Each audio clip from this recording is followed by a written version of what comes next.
Grown Black folks talk. Now, I've been doing kind of a series of quick hits. I've done some longer videos and I'm now doing some shorter videos because it's really too many somewhat related issues to roll up into one video. So we're just going to spread them on out. The vortex effect is what I'm calling this. Okay? Don't get pulled back in.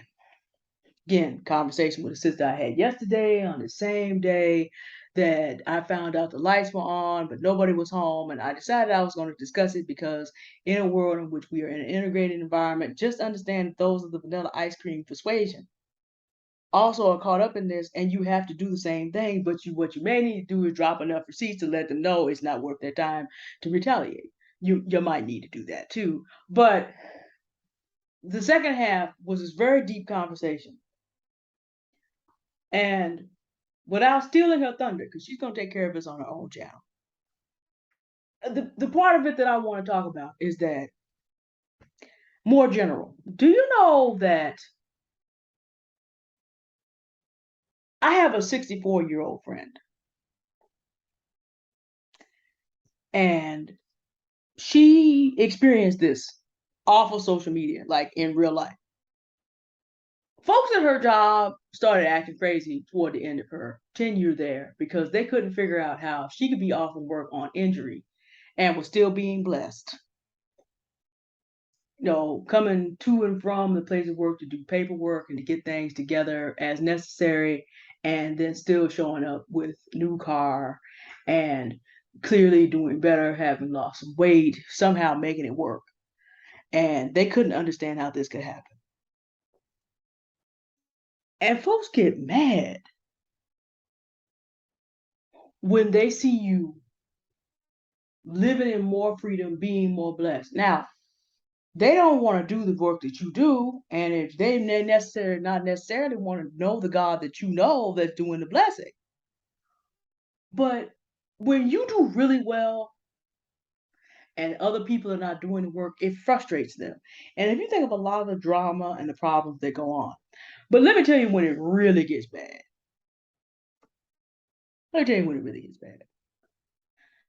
It really gets bad when you are about to move from one level to another and people who are watching you, people are quietly watching you, with or without social media, see that they may be coming up on their last chance to catch on to your star and hopefully make it rise. Now, never mind if you let them catch on, they're going to drag you backwards. That's why it's called the vortex effect.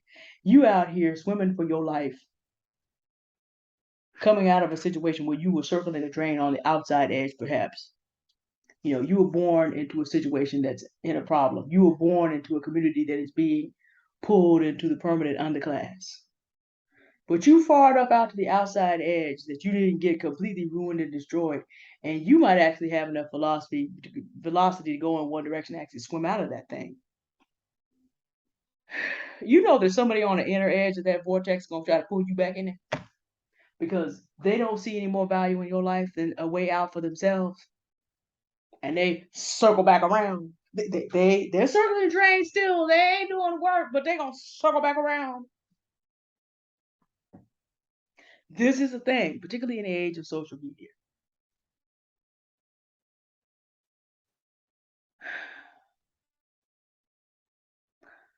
As someone who wants to help people, it was a very painful day when I read this in Aesop's Fables. And also, it was quoted on no less a show than Amos and Andy.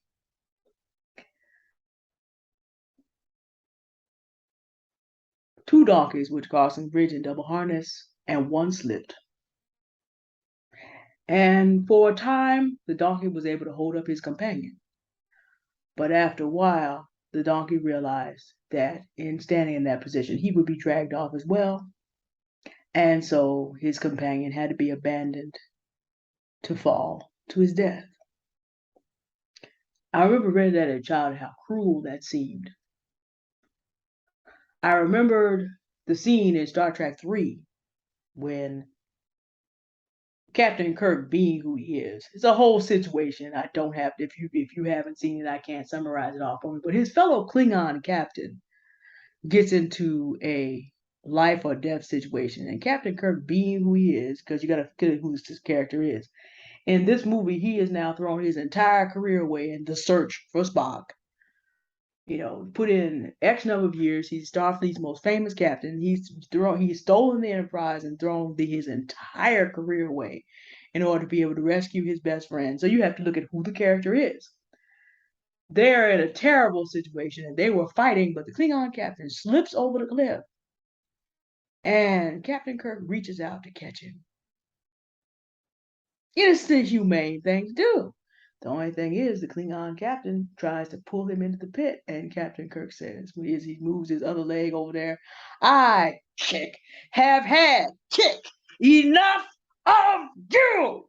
And that, of course, is the end of the Klingon captain. Aesop had another fable. A man took pity on a snake who was frozen and put him in his bosom to warm him. And when the snake warmed up, it was a poisonous snake and bit him. And as both of them were now dying because the man's body was going to cool off, and they were both going to be one would be dead and the other one would die. The man asked the snake, we're both dead, right? Why did you do that? And he said, sir, I'm a snake. It's in my nature. When I read that, and then I remembered the Klingon captain, it's basically the same fable, just different variations of it. I'm like, some people we can't help because it's in the nature of a poisonous snake to bite. And it's in the nature of Klingon captains, for honor alone, to attempt to kill their opponents. The whole humane value means nothing. So people are not Klingon captains or snakes, but a Klingon captain is a figment of some man's imagination. And it says something about not the snake's nature, because snakes are snakes, but it says something about human nature. There are people that are perfectly willing, if you look like you're going to escape, they will be willing to take you down the drain with them if you can't carry them. There were slaves who turned in other escaping slaves to their masters because they could not conceive of a life in freedom but did not want their fellow slaves to enjoy it.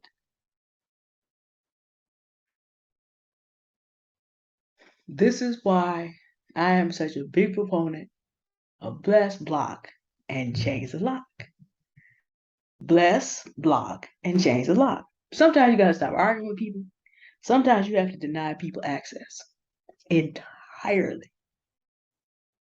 Because there are a lot of people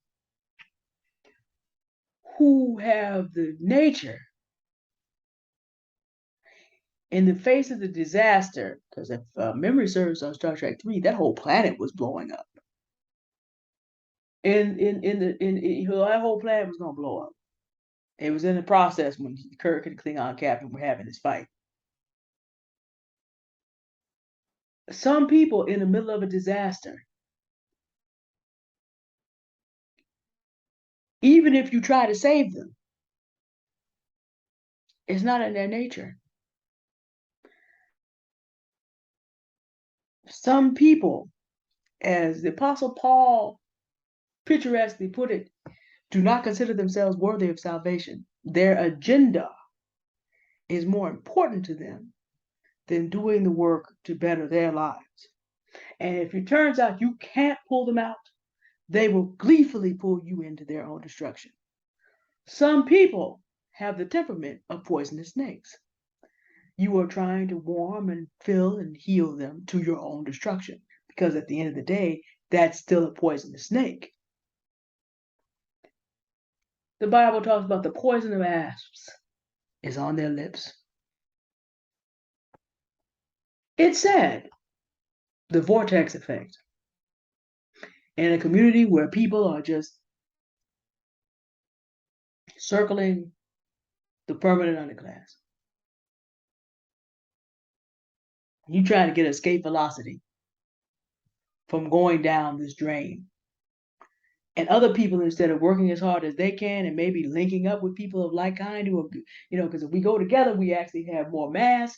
I'm not going to get into the physics of this right now about momentum, but just to understand, the more mass you have moving in a direction, the more momentum that you have. Because you have all these things now combining into one mass, a lot more energy that way. But instead, they don't want to put anything together. They're hoping that you can take them with you. And if you can't maintain exit escape velocity, I'm mingling vortexes and black holes in space, but an orbit, a decaying orbit, is basically the same thing. Then they are perfectly happy to hang on till you go down the drain, down to the black hole with them. So what you have to do is bless block, change the lock. That's it. That's all. You gotta kick him off of you like Captain Kirk kicked the Klingon captain, but I don't know how many of you saw that.